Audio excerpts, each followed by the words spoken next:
नमस्कार, आप देख रहे हैं नर्मदा लहर। बड़गोदा पुलिस को एक अंधे कत्ल की गुत्थी सुलझाने में सफलता मिली है। 5 सितंबर को पुलिस को सूचना मिली थी कि क्षेत्र के आशापुर खदान के पास एक सुने मकान में एक महिला ने फांसी लगाकर आत्महत्या कर ली है। पुलिस ने आत्महत्या के मामले को संदिग्ध होने पर पूरे मामले की जांच बारीकी से शुरू की।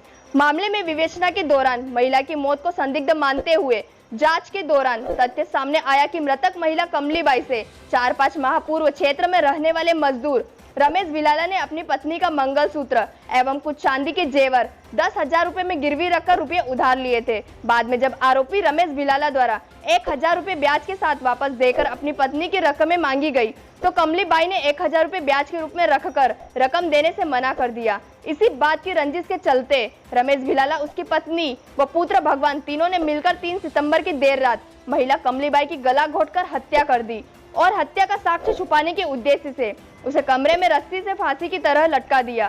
पुलिस ने पूरे मामले में आरोपियों में रमेश बिलाला, उसकी पत्नी और पुत्र को गिरफ्तार किया है। अब पूरे मामले में जांच की जा रही है। नर्मदा लहर के लिए महू से कैमरा पर्सन सोनिया के साथ संजय वर्मा की रिपोर्ट।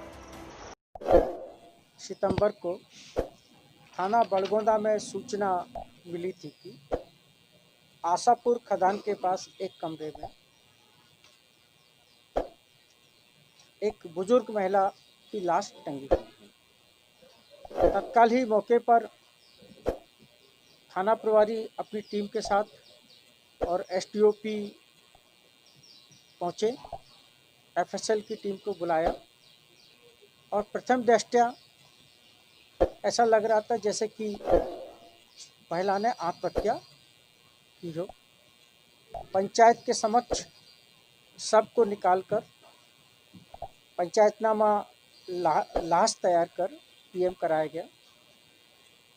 लाश का बारीकी से निरीक्षण करने पर गले पे एक प्रत्यक्ष निशान दिखाई दे रहा था, जिस पर से डॉक्टर्स को पीएम के दौरान इस बिंदु पर भी विशेष ध्यान देने के लिए कहा गया था। पीएम रिपोर्ट में डॉक्टर ने मृतका की मृत्यु गला दबाकर होना लेख किया, जिस पर से धारा 302, 201 भारतीय दंड विधान के तहत अज्ञात आरोपियों के खिलाफ प्रकरण कायम किया गया। इस मामले में किसकी अहम भूमिका रही है? दौरान विवेचना थाना प्रभारी तथा उनकी टीम को ये पता लगा कि रमेश, जो कि पास में ही वहाँ रहता है, उसका इस महिला के पास आना जाना है। रमेश को कई बार तलाशा गया परंतु वो अपने घर पर नहीं मिला।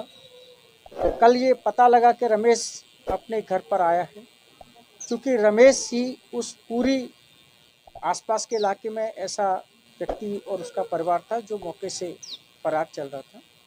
कल उसको और उसकी पत्नी को बुलाकर पुलिस ने पूछताछ की।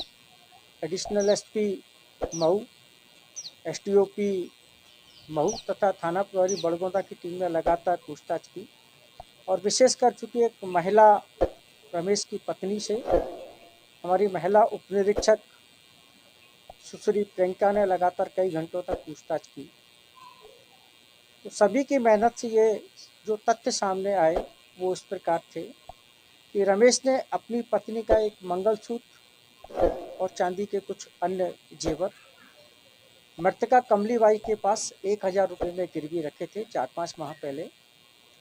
जब वो उसके पास लेने गया या जाता था तो उससे ब्याज के 1,000 रुपये और भी मांगती थी। इसी बात की रंजिश पर से रमेश और उसकी पत्नी ने मिलकर उसकी लाइलॉन की रस्सी से गला घोट दिया और बाद में उसकी हत्या को आत्महत्या का रूप देने के लिए उसकी लाश को टांग दिया, फांसी लगा दी। और रमेश का पुत्र भगवान दरवाजे के बाहर खड़ा रहा देखने के लिए, कहीं कोई आ तो नहीं रहा। और बाद में जो उन्होंने उसका मंगलसूत्र और पाजिए विक्षेप गिरवी रखे थे उनको तलाश किया और मंगलसूत्र मिलने पर रमेश का लड़का भगवान उसको लेकर चला गया।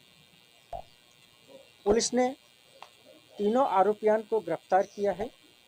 साथ ही जो रमेश की पत्नी का मंगलसूत्र जो मृतका के घर से निकाल कर ले गए थे, वो भी पुलिस ने बरामद किया है।